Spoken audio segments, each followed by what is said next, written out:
دیروگ بجیان و تکوشینا کسیت دلویرک دگهش حقیقت خواه و دبه میراته مروواهی آزاد هر سردمک جبو دیروگ آزادی لپیشنگین خواه گری آیه و دهمو سردمین هوار آزادی بلند بده جنین شورشکر دبن هیویا خلاصیه.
یک فرماندار و شورشگر جن آمزن ریهوال روجدا جی هیجای و گوتنی گوتن لهمبر جیان برخودان و تکوشین ویا لچیای کردستانی حیا کلها برخودان کوبانی دریج دبه گیم دبینن.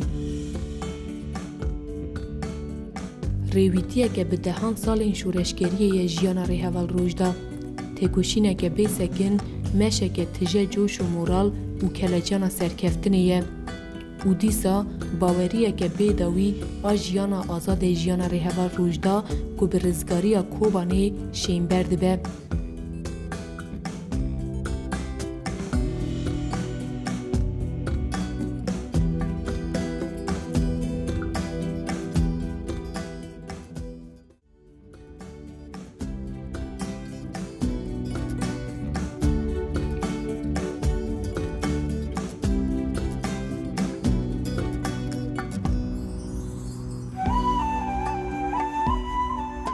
هفری روجدا آخین ده سال 1908 ده لباجار تربسپی چاوین خالجیانی ودگه و دنوا مالباته که ولاد پرورده مزن دبه.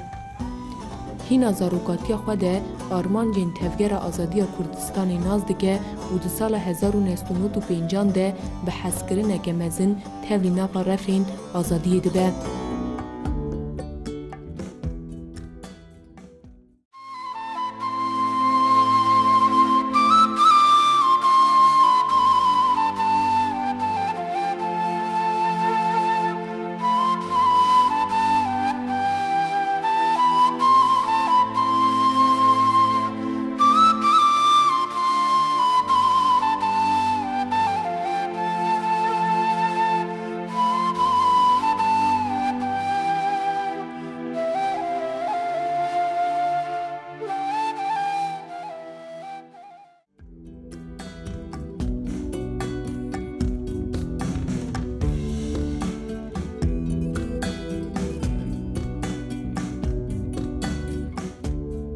ریهوال روجدا بلیگرین حقیقت و وینا تکوشین آزادی بی سکن جیان کردستان دیگره.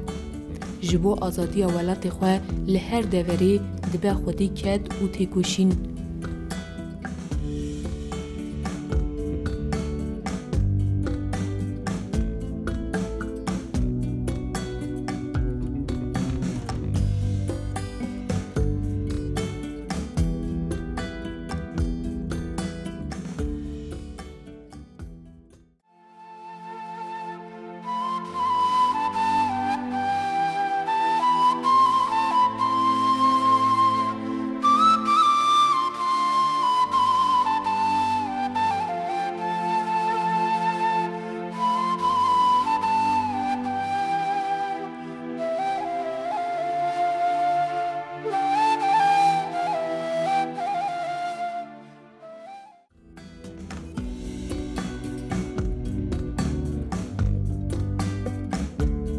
دما ایریش لسر کوبانی گران دبن و جاری ریهوال روشدا وکه بسدان هوالین خواه بر به کوبانی وطی و کوبانی به شر و برخودان وان پکروانین دلویرک رمز برخودانی و تیپیناسه کرن.